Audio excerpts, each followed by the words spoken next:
those maybe not aware, and of course we've seen all the big transfers that are now taking place and a lot of big names heading out to Saudi Arabia. But in terms of the level of football, the standard of football, what are we talking about here? The level of football in Saudi Arabia is probably the best in Asia. Al Hilal from Riyadh are the biggest team, and they're always getting to the Champions League final here and or winning it. Now, we have seen a massive improvement with the locals in the last 6 months since Cristiano Ronaldo arrived. And the Ronaldo effect, what he's had on his team at Al Nassr, seeing these guys become more professional, sleeping better, eating better, it's been a massive uplift for the league.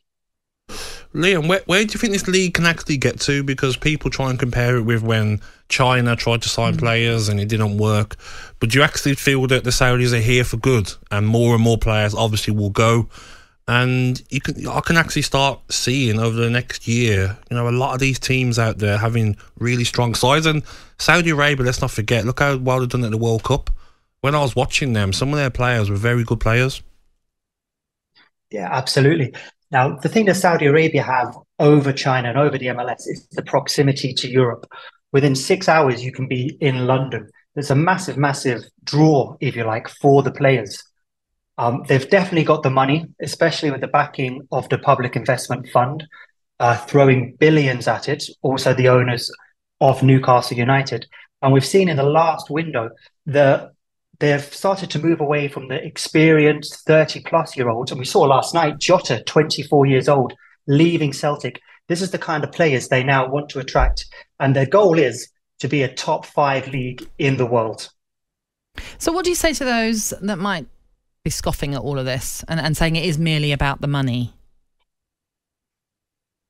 It is the money. Of course, that's a massive incentive for these guys to come out, coaches and players. And from what I understand, they're now looking to increase the number of support staff from Europe, whether they're from Premier League, like physio, sports scientists, sporting directors, these kind of guys. This is what the clubs are looking to bring. But also, a lot of the players who have moved out here are actually Muslim. And for them to play in a Muslim country is a great experience for them and their families.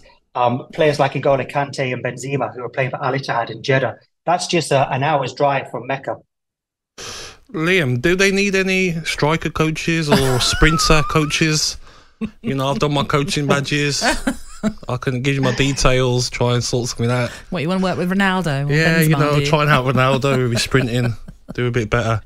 No, but jokes aside, how good is the team that Gerrard's gone to?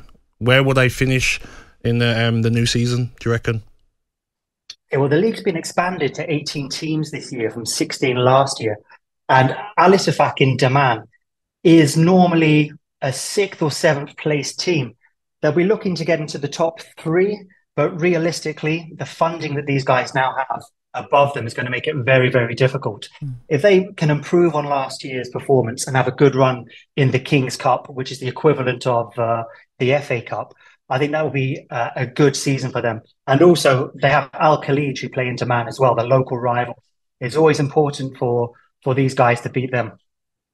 I wanted to ask as well, where can we watch this league for people that have been messaging in England this season? Is there a channel we can watch it on? The broadcast rights are being negotiated at the moment for the current season. Gary Cook, the former Man City executive, has just left as CEO of the Saudi Pro League, but he put some really good plans in place. I think he's gone to join Birmingham City now. So expect to see it on a channel. I believe Sky Sports are interested. And it really will be exciting viewing this season because every game here has goals. I think the average last season in the Saudi Pro League was 2.7 goals per game. We rarely get a 0-0. And in terms of personnel that Steven Gerrard might want to bring in, I've seen links with Philippe Coutinho, for example. Don't know how you feel about that, Gabby. And even Alvaro Morata, for example. Are they likely players that you can imagine moving to Saudi Arabia? Yeah, absolutely. Anyone can be a target now. That's the thing. Bobby Firmino has been linked massively with Al Ahly. I believe he's not quite signed yet. And the thing about the club where he's gone is Al-Ettifaq have not made any signings in this window. And there are 1 or 2 players whose contracts are up and they are currently negotiating with. So there's definitely room for him to bring in players. They definitely need a goalkeeper. Maybe De Gea from United could be an option there. We've seen some pundits and critics over here saying that the Premier League need to stop this. They need to stop the players going over there. But can it be stopped? And me personally, I don't see a problem with it. You know, I feel that when Neves went, you know, I didn't see a problem with it. And I think Koulibaly was the one that was really honest. He said, yes, I'm getting more money, you know. But like you says, Muslim country, family's going to go there. That adds to the to moving there, doesn't it? Absolutely. Koulibaly's gone to Al-Hilal, who are the biggest team, with Ruben Neves. And they'll be getting crowds of 60,000 plus. They'll be competing in the Asian Champions League, trying to win that again. It's definitely, like we said, the money is big, but it's not the be-all and end-all. The Muslim players playing in a Muslim country is really big for them. So, Liam, just finally then, what do you think the aim is in all of this for the Saudi League? Is it with the World Cup on the horizon in the sense that they want to be staging it? And so if they have some of the best players here, it, I don't know, helps to just make it a more attractive place for, in terms of also fans, more fans going because of these big names. What's the big aim and the long-term goal? Okay. It's all part of Saudi's Vision 2030, which is looking for social and economic reform in the country. They've seen how well Abu Dhabi has been marketed by Manchester City. I mean, 15 years ago, no one really knew where Abu Dhabi was, and Manchester City have put it on the map. They want to do the same now in Saudi Arabia. They've changed the tourism and the visa regulations, so more and more people can go and visit. They've really opened up the borders. The Club World Cup is there in December. Of course, Al-Ettifaq from Saudi will be the host team, and Manchester City will be competing. But they're also investing a lot of money in the women's game. And they're throwing money now at making their women's league the best in the world is what they want to do. Now, it's only 2 years old, so it's really in its infancy. So expect to see a lot of big names from the women's leagues moving across to Saudi Arabia in the coming years as well. Brilliant. Wow. Liam, thank you for shedding some light on all of that. Much appreciated. That was Liam Weeks, their Middle Eastern football correspondent, just bringing us the very latest on all of that. It's going to be very interesting. I think it's not going anywhere. Oh no! You know, I feel that there's going to be more and more players going. Like he says, Jota, 24, Neves in his prime as well.